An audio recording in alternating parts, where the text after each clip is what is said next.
Morning students. आज की online कक्षा में 12वीं कक्षा के लिए पोएट्री में जो फर्स्ट लेसन है उसके बारे में अपन पढ़ने जा रहे हैं। जैसा कि आपको सिलेबस में बताया गया था, अपने पहली बुक की जिसका नाम फ्लेमिंगो है, फ्लेमिंगो वाली पुस्तक में पोएट्री वाले चैप्टर में अपने टोटल 6 लेसन हैं। 6 में से एक लेसन, पहला लेसन है माई मदर एट 66। जैसा कि टाइटल से भी आपको लग रहा है, इसमें लेखिका कवयित्री जो पोइट है वह अपनी मदर के बारे में, अपनी माँ जो 66 की एज में पहुंच चुकी है उसके बारे में ये पूरी कहानी बताने जा रही है। तो ये जो पहली पहली पोइम है माई मदर एट 66, इस पोइम को लिखने वाली, पोइम को कंपोज करने वाली जो कवयित्री है उसका नाम है कमला दास। कवयित्री के बारे में सबसे पहले आप जानेंगे कि कमला दास कौन है। कमला दास, इसका वास्तविक नाम, वैसे बचपन का जो नाम है वो कमला सूर्य इसका नाम है, और वैवाहिक जीवन के बाद में इसमें दास नाम में आगे और जुड़ चुका है। और ये जो पूरा लेखन कार्य करती है अपना, जो सबसे अधिक इन्होंने इंग्लिश में और जो केरला की लैंग्वेज है मलयालम, दोनों लैंग्वेजेस में इन्होंने लेखन कार्य बहुत किया है। बहुत सारे इन्होंने शॉर्ट स्टोरीज लिखी है, लघु कहानियां लिखी है, बहुत सारे नॉवेल्स लिखे हैं, उपन्यास लिखे हैं, पोएम्स लिखी है। तो उसमें इन्होंने जो अधिकांश लेखन कार्य किया वो माधवी कोट्टी इस नाम से इन्होंने लेखन कार्य किया है। कमला दास का जन्म मालाबार, जो कि भारत के सुदूरवर्ती दक्षिण क्षेत्र में है, मालाबार केरला, भारत का एक राज्य है केरल, दक्षिण में केरल राज्य के मालाबार क्षेत्र में इनका जन्म 31 मार्च 1934 को हुआ, यानी कि आजादी से पहले, इंडिया की फ्रीडम से पहले इनका जन्म हुआ 31 मार्च 1934 को। और इनकी डेट देखिए 31 मई 2019, अभी 31 मई 2009 को इनका देहांत हो गया। ये इनकी जीवन अवधि रही लगभग 75 साल, 75 ईयर्स तक इन्होंने जीवन जिया। और इन्होंने अंग्रेजी में सबसे अधिक लेखन कार्य किया। साथ ही इन्होंने स्थानीय जो लघु कहानियां लिखी वो मलयालम भाषा में भी इन्होंने बहुत अच्छा लेखन कार्य किया। और इन्होंने कहानियों का पूरा एक संग्रह भी प्रकाशित किया, जिसमें इन्होंने वही कहानियां चुनी जो कि एक महिला या प्रताड़ित महिला कह सकते हैं, एक प्रताड़ित महिला के बारे में इन्होंने अधिक से अधिक लिखने का प्रयास किया। क्योंकि इन्होंने जो कहानियां लिखी उनमें लगभग अपनी खुद की जो बायोग्राफी है उसका कहीं ना कहीं पुट इसमें ऐड होता था। इस प्रकार की इन्होंने इंग्लिश में कहानियां लिखी। तो इस प्रकार का इनका लेखन का कार्य रहा कमला दास का। और ये जो पोइम अपन पढ़ने जा रहे हैं इसमें भी माई मदर एट 66, इस टाइटल से ही ये इंगित हो रहा है कि ये एजिंग के बारे में है। एज यानी होता है उम्र, एज मीन्स उम्र, एजिंग का मतलब है उम्र का बढ़ना। ये स्वाभाविक प्रक्रिया है। पोइम में भी आप पढ़ेंगे, आपके सामने बुक है, उस बुक में सबसे पहले यही प्रश्न लिखा गया है, ageing is a natural process. Ageing यानी उम्र का बढ़ना ये एक प्राकृतिक प्रक्रिया है, स्वाभाविक प्रक्रिया है, जिसने जन्म लिया है धीरे धीरे उसकी उम्र बढ़ती जाएगी और वह 66 की एज भी पहुंचेगा, बुढ़ापे की तरफ भी जाएगा। तो एजिंग एक नेचुरल प्रोसेस है, इसकी थीम है। लेकिन जिस जिस प्रकार से उम्र बढ़ती जाती है, क्या अपन अपने पेरेंट्स के साथ में, अपने बुजुर्ग माता पिता के साथ में किस प्रकार का बिहेव करते हैं। एक प्रश्न और इसकी थीम में छुपा हुआ है कि हम उन्हें किस प्रकार से बिहेव करते हैं, लेकिन साथ में उनकी क्या एक्सपेक्टेशन हमसे है, वो क्या अपेक्षाएं हमसे रखते हैं, इस बारे में भी ये थोड़ा सा पोइम में चर्चा करने वाली है। तो यदि इसमें से प्रश्न बने और आप ये देखें कि इसमें से प्रश्न विशेष रूप से क्या बनता है, क्या थीम, इसकी विषय वस्तु क्या है, यह है उम्र का बढ़ना एक स्वाभाविक प्रक्रिया है और उसमें जो बुजुर्ग पेरेंट्स हैं वो अपन से क्या एक्सपेक्ट करते हैं और हमें उनके साथ में किस प्रकार का व्यवहार करना चाहिए। तो सबसे पहले इसमें इस पोएम की एक खास बात और है कि इसमें कहीं पर भी फुल स्टॉप का प्रयोग नहीं किया गया है। ये पूरी पोएम है बिना रुके, बिना किसी फुल स्टॉप के, पूर्ण विराम के लिखी गई है। हाँ, इसमें कहीं कहीं आपको रुकने के लिए, अल्प विराम लेने के लिए कोमा जरूर मिलेंगे। रिपीटेशन इसमें है।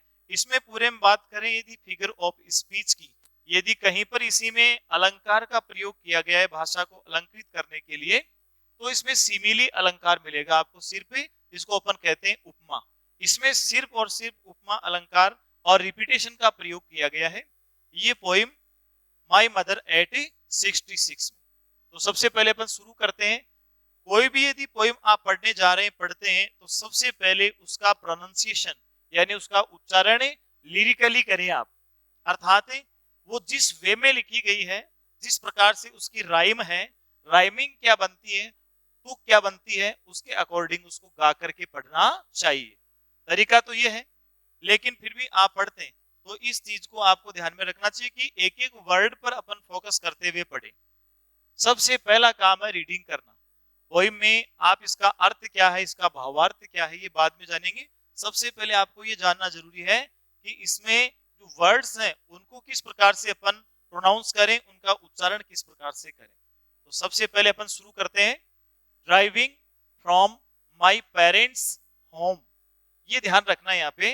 पेरेंट में ये पेरेंट है और उसके बाद में एपोस्ट्रोफ एस है, पेरेंट्स और उसके बाद में आगे एस नहीं है, पेरेंट एपोस्ट्रोफ एस इसमें, होम आगे लिखा हुआ है, नाउन है, इसके लिए ध्यान रखना। टू कोची लास्ट फ्राइडे, यहाँ पे जिन जिन अक्षरों में जहां पर जो शब्द है उनमें पहला अक्षर यदि कैपिटल आ रहा है, फर्स्ट लेटर जहां कैपिटल है, प्रॉपर नाउन का वो बोध करवाते हैं, आप ध्यान रखना। कोची लास्ट फ्राइडे मॉर्निंग, अब यहाँ पे पहली बार कोमा है, ये ध्यान रखना। आई सा माई मदर, फिर कोमा है, रुकना है। बिसाइड मी, डॉज रुकना है। Open mouth her face, ashen like that of a corpse, and realized with pain that she was as old as she looked. आगे कंटिन्यू है इसमें, आगे ध्यान रखना, क्योंकि इसमें मैंने आपको पहले बताया कि फुल स्टॉप का प्रयोग कहीं पर नहीं किया गया है। लेखिका कवयित्री जो भी है कमला दास यहाँ पे कहती है, ये कहानी इस प्रकार से है कि ये एक दिन एयरपोर्ट जाती है विदेश जाने के लिए, तो अपने गांव से गाड़ी में अपनी बुजुर्ग माँ के साथ में रवाना होती है। एयरपोर्ट पहुंचती है, उससे पहले रास्ते में ये गाड़ी के अंदर जब इसकी माँ बैठी है या मान लो सो रही है, सोने के से मुद्रा में है, मुंह खुला हुआ है, बुढ़ापे की स्थिति में है, तो इसको उसको देख करके पीड़ा होती है, तकलीफ होती है। जब ये एयरपोर्ट पहुंचती है उसके बाद में ये सोचती है कि मैं शायद मेरी बूढ़ी माँ जिसकी उम्र 66 साल हो चुकी है उसे अंतिम बार देख रही हूँ, ये देख करके भी ये पीड़ित होती है। लेकिन अंत में इस उम्मीद के साथ में कि हो सकता है मैं इनसे फिर से मुलाकात कर पाऊंगी, मिल पाऊंगी, तो वह चेहरे पर स्माइल ला करके अपनी बुजुर्ग अम्मा से कहती है कि अम्मा फिर मिलेंगे, जल्दी मिलेंगे। तो सबसे पहले अपन शुरू करते हैं इसका अर्थ और उसके बाद में इसका भावार्थ। ड्राइविंग, ड्राइव यानी चलाना, वाहन को चलाने को क्या कहते हैं, ड्राइव। ड्राइविंग चला करके, चलाते हुए। फ्रॉम से, फ्रॉम हमेशा ये प्रीपोजिशन है, इस बार आपको प्रीपोजिशन पे खूब फोकस करना है, क्योंकि प्रीपोजिशन अपने ग्रामर में है, 2 नंबर का टॉपिक आएगा, वो आपको 2 नंबर दिलाएंगे। तो यदि किसी स्थान से अपन दूर होते हैं, किसी जगह से अपन अलग होते हैं, दूर होते हैं, तो वहां पे हमेशा आएगा फ्रॉम। और यदि किसी स्थान के अपन नजदीक जाते हैं तो वहां आएगा टू। जैसे कि मैं विद्यालय से जाता हूं तो फ्रॉम आएगा, विद्यालय को आता हूं तो टू आएगा, जयपुर जाता हूं तो टू आएगा, जयपुर से आता हूं तो दूर हो रहा है तो फ्रॉम आएगा। इन चीजों का आप ध्यान रखें। Driving from my parents home, मेरे माता पिता के घर से। माई मीन्स मेरे, पेरेंट्स यानी माता पिता, यहाँ पे पेरेंट है, ये माता पिता का, एपोस्ट्रोफ है, ये संबंध सूचक अवयव है, उसके लिए यहाँ पे जोड़ा गया है। होम यानी घर। कवयित्री कमला दास कहती है कि मैं गाड़ी चला करके या गाड़ी लेकर के मेरे माता पिता के घर से टू कोची, अब यहाँ पे टू क्यों लगा, क्योंकि कोची की तरफ जा रही है। कोची केरला में एक शहर का नाम है, कोची एयरपोर्ट है, इसलिए ये वहां पे जा रही है। तो ये कहती है कि मैं मेरे माता पिता के घर से गाड़ी लेकर के रवाना होकर के कोची की तरफ रवाना होती हूँ।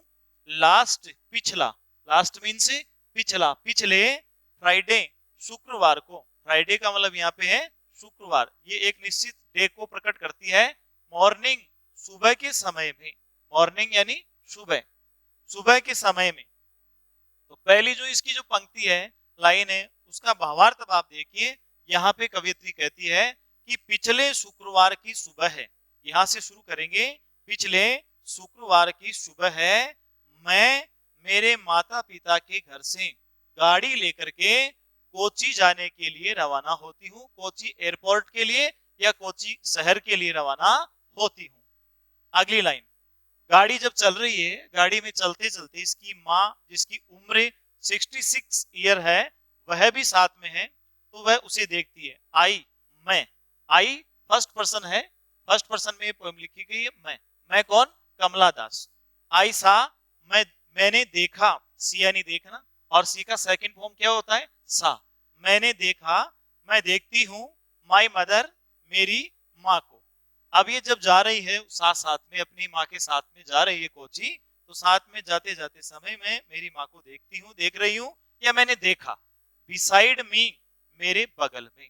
बिसाइड, ये ध्यान रखना, बिसाइड यहाँ पे प्रीपोजिशन है। साइड, साइड का मतलब पक्ष, बगल, तरफ, एक साइड होना। तो बी साइड हो गया, साथ में आएगा, दोनों जुड़े हुए शब्द हैं, अलग अलग नहीं है। बिसाइड इसका मतलब है एक साइड में, पास में, बाजू में, पार्श्व में, बगल में। मी यानी मेरे, और जो कि मेरे बगल में, मेरे बाजू में बैठी है, उस माँ को मैंने देखा। डॉज, डॉज का मतलब यहाँ पे होता है नींद में होना या फिर ऊँघना, ऊँघने की स्थिति में होना, थोड़ा बेहोशी की हालत में होना, उसे अपन डॉज कहते हैं। वह नींद में है, ऐसा लगा कि माँ गाड़ी के अंदर बैठी है और वह डोजिंग यानी ऊँघते हुए बैठी है, वह कुछ नींद में है। ओपन माउथ, उसका मुंह भी खुला हुआ है। ओपन, ओपन का मतलब है खुला हुआ, ओपन यानी खुलना, खोलना, ओपन खुला हुआ, और माउथ यानी मुंह है। और बुढ़ापे में जिस प्रकार से उसकी वहां पर वस्तु स्थिति है, वो ये बता रही है कि गाड़ी में बैठी है, उसको नींद सी आ रही है, नींद नहीं आ रही है, नींद सी आ रही है, और वह उसका मुंह खुला हुआ है। साथ ही क्या देखती है?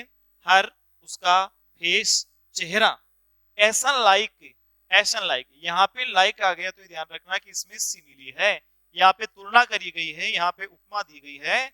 उसका चेहरा राख की तरह था। एशन लाइक का मतलब है राख की तरह, A S H, S means राख, एशन लाइक का मतलब है राख की तरह। राख की तरह का मतलब है अब उसका चेहरा धुंधला पड़ चुका था, अब उसके चेहरे पर चमक नहीं थी। जब वह गाड़ी में कवियत्री के साथ में जा रही थी तो उसका मुंह खुला हुआ था, वह नींद में थी, वह उसके बगल में बाजू की सीट पर बैठी हुई थी, और उसका चेहरा बिल्कुल धुंधला पड़ चुका था। एसन लाइक यानी राख की तरह उसका चेहरा हो चुका था, जो कि उसको ऐसा लगा दैट ऑफ ए कॉप्स, जैसे कि किसी डेड बॉडी का होता है। कॉप्स ये शब्द इसका ध्यान रखना, इसका सिमिलर वर्ड हो जाएगा डेड बॉडी, यानी लाश, यानी शव, उसे अपन कॉप्स कहते हैं। तो वह उसको ऐसी लगी देख करके, उसके चेहरे को देख करके, उसकी चेहरे की जो धुंधलापन है उसे देख करके उसको लगा कि जैसे उसकी माँ गाड़ी में बैठी है, मुंह खुला हुआ है, नींद में है, आंखें बंद सी है, इसका मतलब वह एक लाश के समान है, ऐसा उसको फील होता है, ऐसा उसको आभास होता है। एंड और रियलाइज्ड, और मैंने महसूस किया, रियलाइज यानी महसूस करना, और इसको महसूस हुआ, मैंने महसूस किया, विद पेन, दर्द के साथ में, कष्ट के साथ में।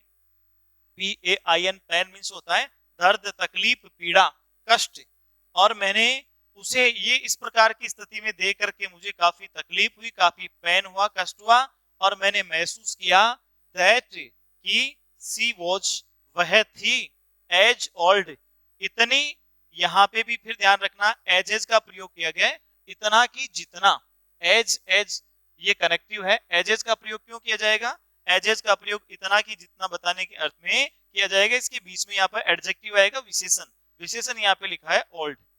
और मैंने दर्द के साथ में, तकलीफ या पीड़ा के साथ में महसूस किया कि वह इतनी बूढ़ी हो चुकी है, सी लुक्ड, जितनी वह दिखाई देती थी। सी यानी वह, और लुक यानी दिखाई देना, दिखना, अर्थात वह कहती है कि जितनी वो दिखती थी, फिजिकली जितनी वह बुजुर्ग दिखती थी, बूढ़ी दिखती थी, शारीरिक रूप से जितनी वह अशक्त दिखती थी, उतनी ही वह हो चुकी थी, ऐसा आज उसको रियलाइज होता है, महसूस होता है।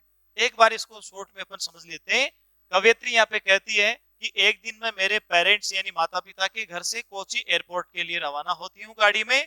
वह दिन पिछला शुक्रवार की सुबह का समय था और जब मैं मेरी माँ के साथ में, जो कि 66 ईयर ओल्ड है, उसके साथ में गाड़ी में रवाना होती हूँ तो मैं देखती हूँ और महसूस करती हूँ कि मेरी माँ जो मेरे बगल में बैठी है वह नींद में ऊँघ रही है और उसका मुंह खुला हुआ है, उसका चेहरा राख की तरह धुंधला पड़ चुका है और मुझे उसे देख करके लगा कि जैसे वह एक डेड बॉडी के समान है, वह एक लाश के समान है। और मैंने बड़ी तकलीफ या पीड़ा के साथ में महसूस किया कि वह अब उतनी बूढ़ी हो चुकी है जितना कि मैंने उसे फिजिकली या भौतिक रूप से देखा।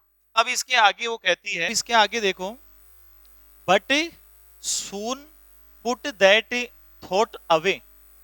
जब इसके मन में ये विचार आते हैं कि यह एक डेड बॉडी के समान है तो उसको थोड़ा सा डर फील होता है, उसको भय लगता है कि कहीं उसकी मां गुजर न जाए। लेकिन तो वह अपने इस ध्यान को बांटने के लिए, इस विचार को दूसरी तरफ टालने के लिए वह अपनी दृष्टि अपनी मम्मी की तरफ से हटा करके गाड़ी के बाहर की तरफ देखने लगती है। तो इस स्टंजा में अपन ये जानेंगे कि आगे क्या वह अपने किस प्रकार से विचार को टालती है।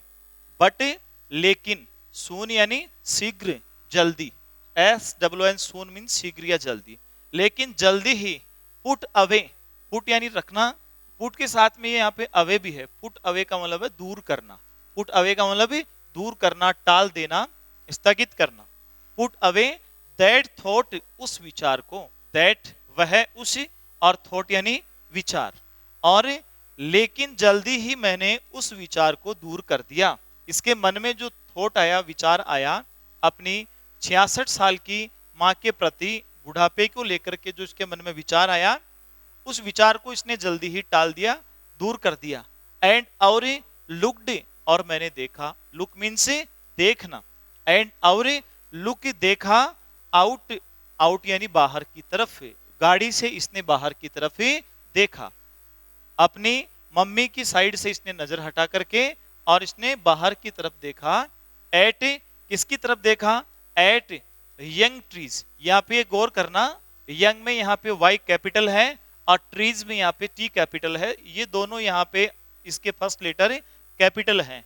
यंग ट्रीज, यंग ट्रीज का मतलब यहाँ पे छोटे पेड़ों से हैं, हरे भरे पेड़ों से हैं, उन पेड़ों से हैं जो भी कम उम्र के हैं, उन पेड़ों से हैं जो बिल्कुल हरे भरे हैं, और उन पेड़ों से जो उन्मुक्तता का, स्वतंत्रता का, स्वच्छंदता का प्रतीक है, उन पेड़ों से यहाँ पे मतलब है। बाहर की तरफ देखती हूं या मैंने देखा जहां यंग ट्रीज यानी युवा पेड़, युवा पेड़ का मतलब हरे भरे पेड़। जब अपन गाड़ी से जा रहे होते हैं तो साइड में जितने भी पेड़ और अन्य वस्तुएं हैं वो विपरीत साइड में दौड़ती हुई प्रतीत होती है। तो उसको ऐसा लगा कि बाहर की तरफ जब मैंने देखा तो जो हरे भरे पेड़ थे, स्प्रिंटिंग, वे बहुत तेज गति से दौड़ रहे थे। स्प्रिंट, स्प्रिंट माने होता है तेज गति से दौड़ना, धावक स्प्रिंटर, स्प्रिंटर यानी तेज गति से दौड़ने वाला, स्प्रिंटिंग यानी दौड़ रहे थे। तो गाड़ी जब इस साइड में जा रही है तो पेड़ विपरीत दिशा में तेज गति से दौड़ते हुए प्रतीत होते हैं। तो ऐसा ही उसको लगा और उनको देख करके उसका ध्यान वहां से हटा और उसके मन में अच्छे विचार आए। यंग ट्रीज को देख करके, हंसते खेलते पेड़ों को देख करके इसके विचार बदलते हैं। मैंने बाहर की तरफ देखा, हरे भरे वृक्षों की तरफ जो कि बहुत तेज गति से दौड़ रहे थे, स्प्रिंटिंग, दौड़ रहे थे। The merry children, MERRY, merry का मतलब होता है हैप्पी, हैप्पी यानी प्रसन्न, खुश।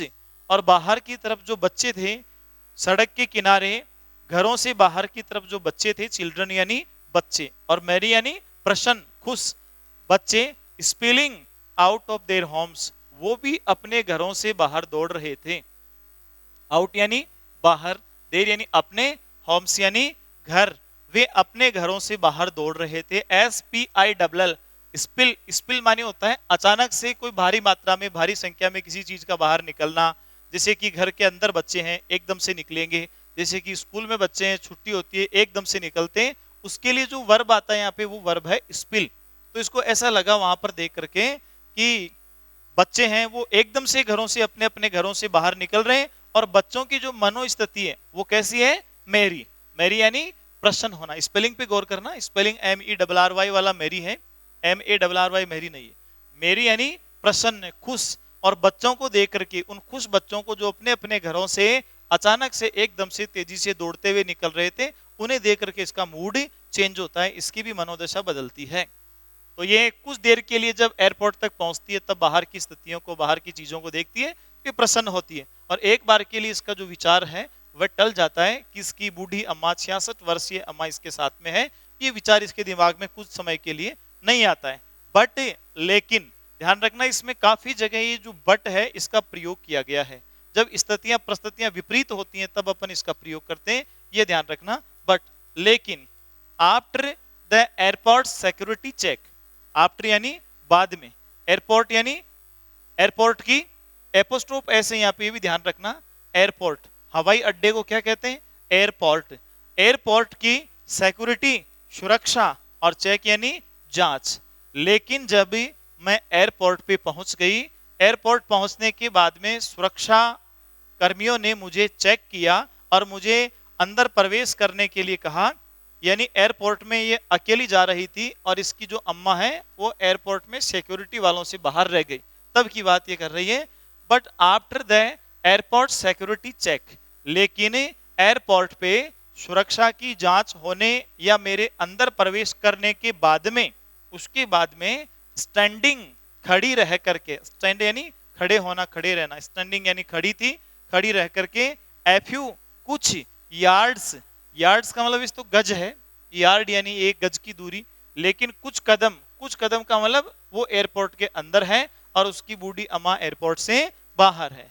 लेकिन कुछ कदमों की दूरी पर, अवे यानी दूर, लेकिन मेरे से थोड़ी सी दूर खड़ी रह करके, आई लुक्ड, मैंने देखा, लुक यानी देखना, अगेन दोबारा से, एट हर, उसकी तरफ।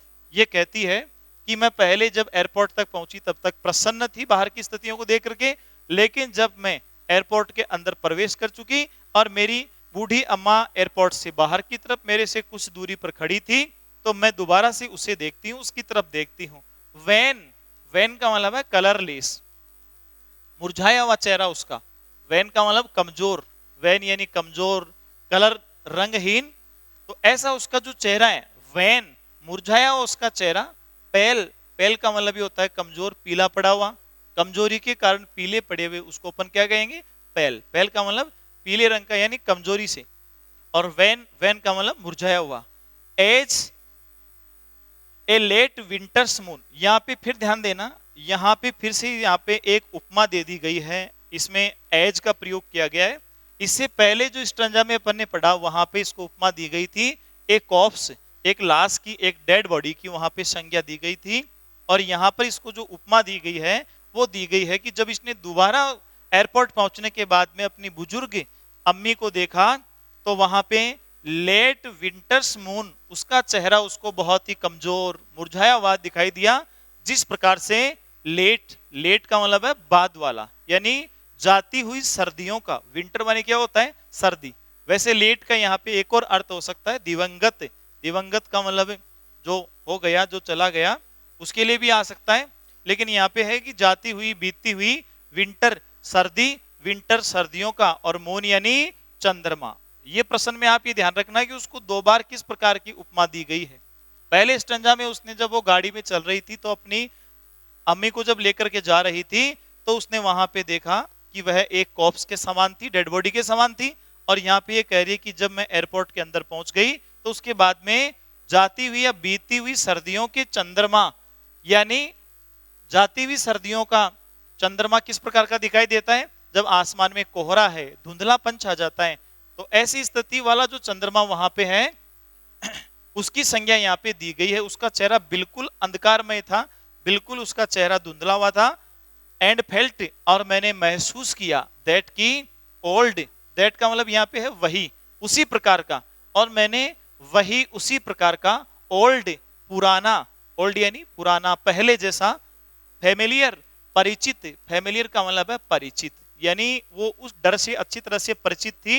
एक, एक मानी होता है दर्द, पहले इसमें इसके लिए आया था पेन, अब यहाँ पे इसके लिए जो वर्ड आया वो आ गया है ACHE, एक यानी दर्द।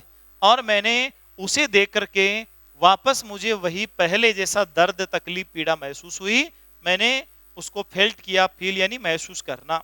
चाइल्डहुड यानी बचपन का, चाइल्डहुड का मतलब है बचपन, और चाइल्डहुड यानी बचपन का, फियर मानी क्या होता है, डर। और मुझे वही बचपन का, पहले बचपन जैसा डर, यानी बचपन में जिस प्रकार से अपनी अम्मी से, अपनी माँ से दूर हुई थी, उसी प्रकार का डर इसको फिर से महसूस होता है। फियर का मतलब भी क्या होता है, डर। फियर मीन्स डर, चाइल्डहुड यानी बचपन का। और मुझे मेरे बचपन जैसा डर फिर से लगा, बट लेकिन इसको मन में जब डर फील हुआ, ये अपनी अम्मा से दूर हो रही थी, तो इसको डर फील हुआ, तो इसने क्या किया, ऑल आई सेड, लेकिन मैंने हिम्मत जुटा करके बस इतना कहा। ऑल आई सेड का मतलब है बस मैंने इतना कहा। ऑल यानी जो कुछ भी, सारा, सब। आई यानी मैंने, और से यानी कहना, और से का सेकंड फॉर्म क्या होता है, सेड। वॉज यानी था। और जो कुछ भी मैंने कहा बस वो इतना सा था। सी यू सून अम्मा। सी यू सून, सी यानी क्या होता है, देखना, और सी का मतलब देखने का मतलब है मिलना। सी यहाँ पे मिलने के अर्थ में है। तो अपन यदि किसी को विदा, किसी से विदा लेते हैं, किसी को विदा करते हैं, तो सी यू सून ऐसा बोलते हैं। ये बोल पाई सिर्फ। सी यू सून का मतलब है फिर मिलते हैं, जल्दी मिलते हैं। सून यानी शीघ्र या जल्दी। अम्मा, अम्मा ऐसा ये कहती है। ये कहती है कि मेरे मन में फियर, डर, दर्द, तकलीफ काफी था उसके बुढ़ापे को लेकर के, लेकिन मैं हिम्मत करके सिर्फ ये कह पाई उससे कि अम्मा फिर से मिलेंगे, इस उम्मीद के साथ ही उसको कह पाई ऑल आई डिड। और फिजिकली ये क्या कर पाई, ये न तो उससे शारीरिक रूप से बाहर आकर के मिल पाई, दूर से इसने क्या किया, ऑल आई डिड, जो कुछ भी मैंने किया, वॉज था, smile and smile and smile, अर्थात ये अपनी बुजुर्ग माँ को देख करके सिर्फ और सिर्फ मुस्कुराई, मुस्कुराई और मुस्कुराई। इस यहाँ पे अंतिम पंक्ति में कवयित्री ने रिपीटेशन का प्रयोग करके इस पोएम को और अधिक बल प्रदान किया है कि वह दृढ़ता के साथ में, मजबूती के साथ में अपनी अम्मा के लिए इस भाव को प्रकट करती है कि वो बिल्कुल प्रसन्न है। स्माइल यानी मुस्कुराना, और मुस्कुराने का मतलब है कि वह प्रसन्न है, खुश है, जबकि अंदर से वह काफी दुखी थी इस बात को, इस डर को लेकर के कि मैं दोबारा मेरी मम्मी से मिलूंगी या नहीं मिलूंगी। जब वह दोबारा घर लौट करके आएगी तब तक शायद वह 66 वर्ष की उम्र में है, तो उसकी मृत्यु हो जाएगी, ये भय उसको था, मैन भय ये था। तो वह हिम्मत करके अपने चेहरे पर स्माइल लाती है और मुस्कुरा करके वह उससे विदा लेती है और उसको कहती है सी यू सून अम्मा, अम्मा फिर मिलेंगे। तो इस प्रकार से आपकी पोएम थी। किसी भी पोएम को पढ़ने के लिए आपको सबसे पहले तो उसके जो मीनिंग्स हैं उन्हें बहुत अच्छे तरीके से याद करना है। इसमें स्पेशली 10-15 मीनिंग ऐसे हैं जो आपके लिए नए हो सकते हैं, तो उनको आप इस विशेष रूप से लिख करके नोटबुक में लिख करके तैयार कर लेवें, और उसके बाद में आप इसको बारीकी से पढ़ें, उसके बाद में इसका शब्दार्थ करें, एक एक शब्द का अर्थ करके पूरी पोएम को आप जोड़ें और फिर इसका आप भावार्थ समझें। धन्यवाद।